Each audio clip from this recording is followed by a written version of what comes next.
Клоп-вонючка или мраморный клоп продолжает активно распространяться на территории Абхазии. Такая же проблема существует не только у нас, но и в соседних республиках, в частности в Грузии и республиках Северного Кавказа.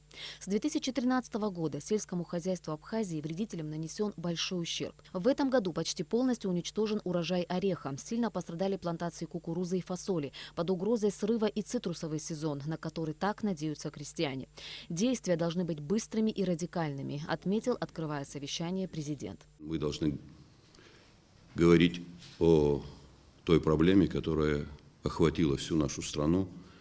Буквально в короткий промежуток времени мраморный клоп практически охватил всю Абхазию. И нам нужны конкретные радикальные меры для того, чтобы начать эту работу, чтобы как-то локализовать эту ситуацию. Понимаю, что это не проблема одного дня, ни одного даже года. Помимо ореха-фундука в республике более 100 видов сельхозкультур пострадали от мраморного клопа. 8 миллионов рублей было выделено в этом году для борьбы с вредителем. На эту сумму были завезены специальные химические средства, которые распределили по районам, но этого оказалось недостаточно. Это на самом деле серьезный паразит, серьезная зараза. С ним бороться очень сложно. Сегодня открыто надо нашему народу сказать, что да, мы столкнулись с таким стихийным бедствием. Нам надо готовиться к весне.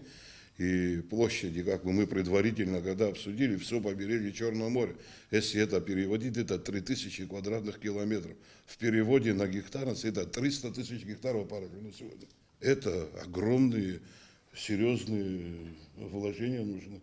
И весь мир как раз таки центром борьбы против мраморного клопа, насколько я знаю, является Италия. Вот представители, когда приезжали, встречались с Рамосой, они к нам тоже приходили. Они мониторят ситуацию. Буквально на той неделе тоже встреча была, тоже озабочены, видят, какая ситуация. И мы должны, конечно, приложить все свои усилия. По мнению специалистов, на данный момент обработка ядохимикатами не даст положительного результата. Мраморный клоп готовится к зимней спячке. Для этого он ищет благоприятные условия, а это теплые и сухие помещения. Поэтому вредителя особенно много вблизи жилых домов. Сейчас самое действенное – это проводить механический сбор насекомого, которого затем необходимо уничтожить. Очень важным является правильный выбор срока проведения этих обработок.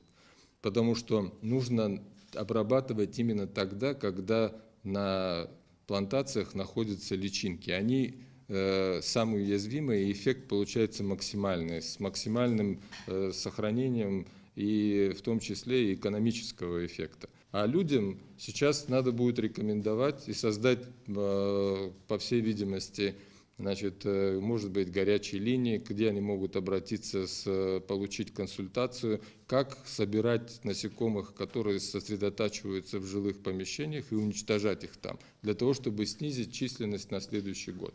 Проблема мраморного клопа существует во многих странах мира. Изначально он попал из Китая в США, а затем в страны Европы. Только в США этим вредителям сельскому хозяйству был нанесен ущерб на сумму более 33 миллиардов долларов.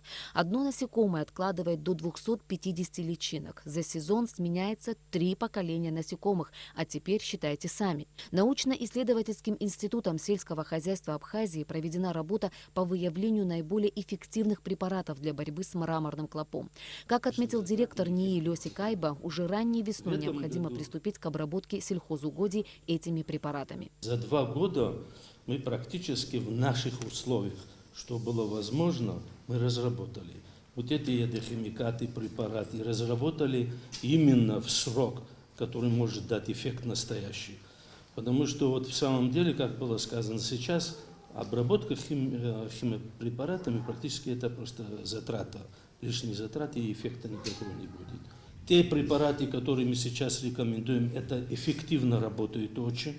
В своих опытных участках мы все это проверили, дали вот такой результат, который мы можем сказать, что на сегодняшний день в условиях Абхазии это единственный, который, вот то, что мы рекомендуем, 4 препарата, сроки, и даже рассчитали, чтобы на 10 литров воды крестьянин знал, сколько можно туда, несколько граммов этих препаратов, то есть, чтобы это было доступно для людей. По поручению президента создана комиссия по государственной поддержке производителей орехов фундука, которые в этом году понесли убытки. В восточных регионах Абхазии очень многие хозяйства напрямую зависели благосостояние этих семей от количества урожая и реализованной продукции.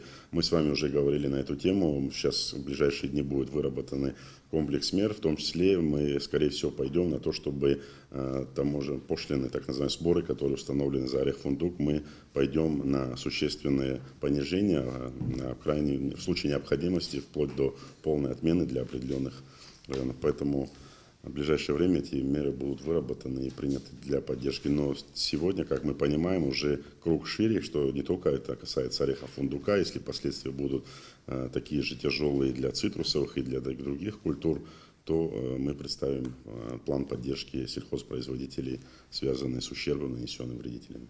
Как было отмечено на совещании, в борьбе с мраморным клопом должны объединиться все структуры и населения. Определить в бюджете финансовые средства, необходимые для того, чтобы закупить все то необходимое количество препаратов к следующему году.